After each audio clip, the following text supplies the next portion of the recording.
டெல்லிக்கான சிறப்பு பிரதிநிதியா கர்நாடக மாநிலத்தைச் சேர்ந்தவர் திரைப்பட தயாரிப்பாளர் நியமிக்கப்பட்டது வந்து மிகப்பெரிய ஒரு சர்ச்சையை ஏற்படுத்தி. இல்லை பொதுவாக வந்துங்க தமிழ்நாட்டில் இருக்கிற நம்முடைய திருநாவுக்கரசு அவர்கள் மத்திய பிரதேசத்திலே ராஜ்யசபா உறுப்பினர் ஆக்கினார்.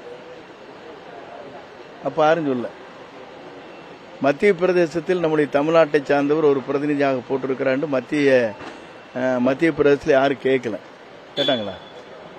இங்கதான் இந்த கேள்விகள் வருகிறது.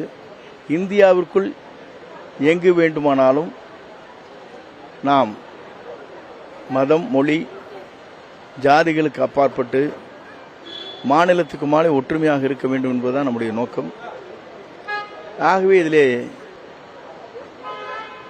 கருத்துக்கள் சொல்வது அவருடைய சூழ்நிலைக்கு ஏற்ப கருத்துக்கள் சொல்லப்பட்டு வருகிறது. இதைத்தான் நான் வலியுறுத்த விரும்புகிறேன். அன்றைய தினம் திருநாவுக்கரசு மத்திய பிரதேசம் அல்லது ராஜஸ்தான், எனக்கு நினைவில்லை, அங்கே ராஜ்யசபா உறுப்பினராக்கி அமைச்சரானார். அப்ப அந்த மாநிலத்துக்கு ஒன்றும் சொல்ல, இந்தியாவுக்கு கொடுக்கிற ஒரு மாநிலம் என்று ஏற்றுக்கொண்டார்.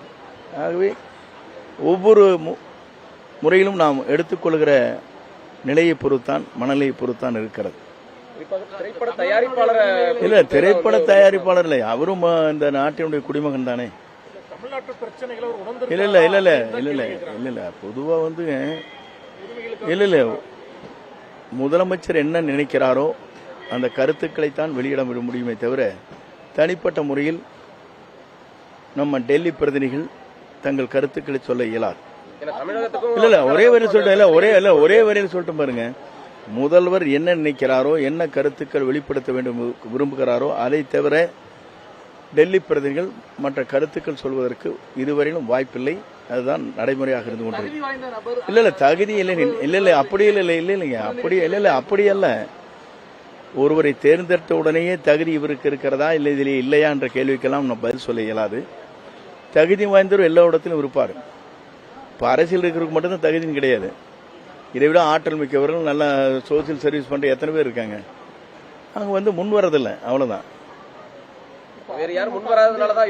இல்ல முன் அப்படி இந்த கேள்வி சொன்னா இந்த கேள்விக்கு சிக்கல் பண்ணக்கூடாது. சிக்கல் இல்லை, நீ கேள்வி சிக்கலா இல்ல இல்ல இல்ல எத்தனையோ பேர் நான் வந்து நீங்க சொன்னீங்களே தகுதி உள்ளவர் தான் இருக்கணும்னு கேட்டீங்களா, அதுக்காக பதில் சொல்றதை தவிர அதுக்கு இதுக்கு ஒப்பிடக்கூடாது. நான் என்ன ஒரு கருத்து சொன்ன, இந்த கருத்துல இருந்து அவனை பிடிச்சி இப்படி ஜவ்வாட்டு இழுக்கக்கூடாது. எப்படின்னா நீங்க வந்து எப்படின்னா நான் வந்து புலி தலை போடுறான்னா நீங்க வாழை பிடிங்கிறீங்க, இது மாதிரி வேண்டியதில்லை.